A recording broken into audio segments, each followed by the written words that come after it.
in that person's life, of the totality of an entire week, 168 hours, that there's proof that there's fruit that's being shown through your walk to convict you of being a Christian?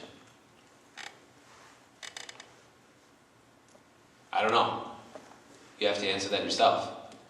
I'm a motivator and a person who doesn't stand for less than the best in anything that I do. When I train kids on the basketball court, I train them to go, you can't say go more than 100% because more than 100% isn't legitimate. So when somebody says go 110%, it's, I understand the premise, but it's not real. But if they can't go 100% when they're training, they're not going to be able to go 100% and parlay what we're doing in training on the court. And it goes into your spiritual walk just the same.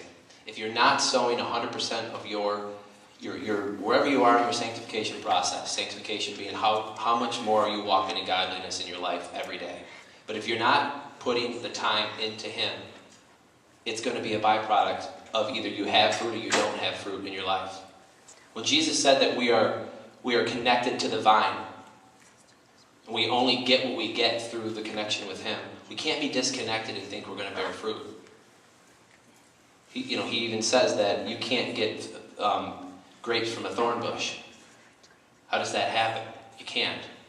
Just like you can't get an orange from an apple tree.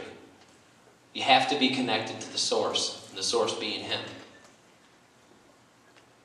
A lot of times I'll have kids that will, most of the kids that I train are not believers. And I'll have plenty of time in my time with them to sow spiritual things into their life. And it's good. How many people here right now, be honest with me, how many basketball players do we have? How many people are playing tonight? Byron, put your hands up. Handful? Yeah. How many kids are on the team? 9.5. Okay. Okay, just let me ask you a question. How many of you guys think you're going to win tonight? How many of you think you're going to win tonight? Okay. That's good. Well, I was told the story prior to that you had some kids that did not come back this year. And I don't know the story. I was just told part of it that they didn't come back. It sounds to me it's kind of like a Facing the Giants type of a season. Great movie. Similar concept. What are you going to do to step up? Just like when Jesus was walking with the disciples, how do you think they felt when they knew that He was going to leave? Pretty devastated.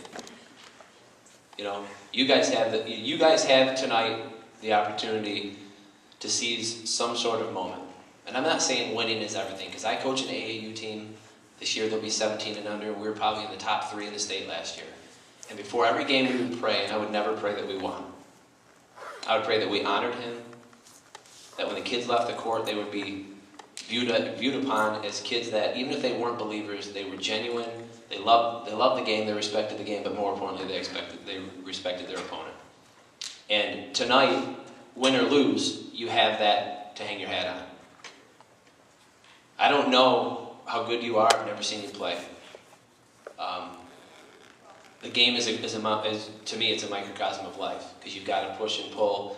When you lose certain people, you've got somebody else has got to step up, just like in a family unit. I don't know how many of you kids here come from Christian homes.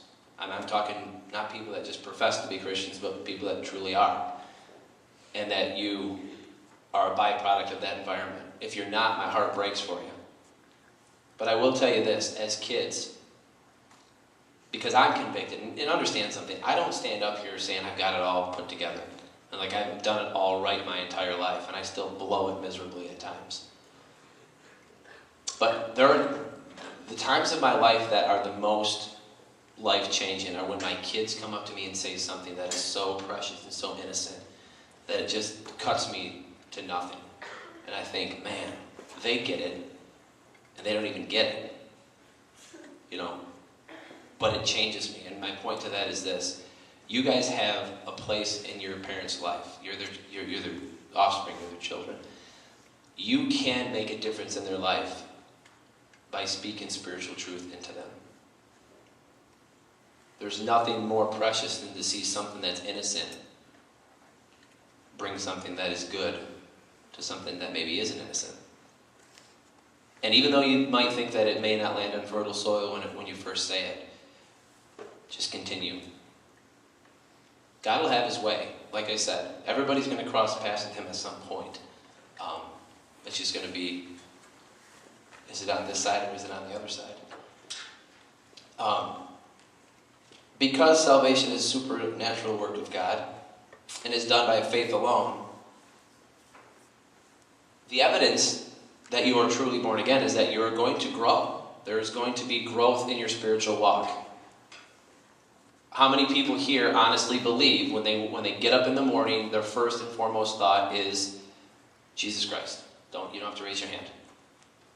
Think about that and be honest with yourself. How many people before you're going to take a test enter into prayer? How many people when you're thinking about dating a girl pray about it? That's a different story. I don't suggest dating, personally. It's my own convictions. You don't have to rest in mine, but you have plenty of time in life to be married and do the things that you need to do.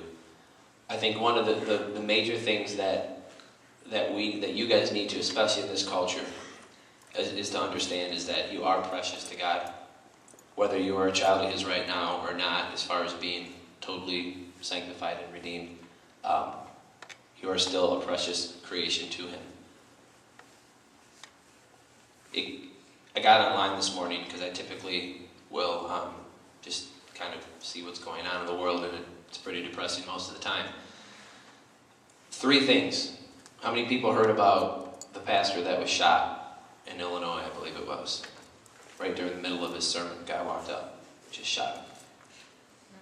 Okay, so there was one that just ripped me apart the other day. Then there's this shooting rampage in Alabama where a guy goes nuts and kills 9 people. And then breaking news this morning was from Germany where somebody else walked into a school and killed 15 more. I'm not saying that to be Debbie Downer, okay? But the reality is that we live in a very fallen world, and it's falling faster every hour. I was telling my wife this stuff this morning, and she said, "Oh, that makes me want to have you go down there." I didn't have any trepidation about coming, because the reality is that I can stand up here and say that I'm not scared to die. I'm scared to die. I am, because I don't know the unknown. I do believe that glory will be far better than what we are experiencing right now, but it still freaks me out to think about that. And when you're a dad and you're a husband, leaving your family behind will rip you to shreds. You know, right now, this is the most premium time of your life because you don't have anything else that you truly need to worry about other than you. And there's not a better time of formation of Christ-like discipline and a lifelong journey that you can enter into with him than to do it now, because you don't have all the other things that weigh you down. I mean, even Paul told us it's better for a man to not marry, because my mind is divided. I do have responsibilities. I do have to work. I do have to do a lot of different things. Not that I wouldn't have to work if I was single, but there are things that I have to do. And I have 3 little kids that I love dearly that I do worry about. Not an unhealthy thing, but I do. What is it in your life that holds you back from just giving it all over? Is it just the sovereignty of God that he has not reached into your life to a point where he's turned that heart of stone to a heart of flesh that you can respond? Because let me tell you the other side of the story, and that is this. If you are truly born again, he will discipline your life and get you back on what Matthew talks about just before the scripture I read earlier, about being on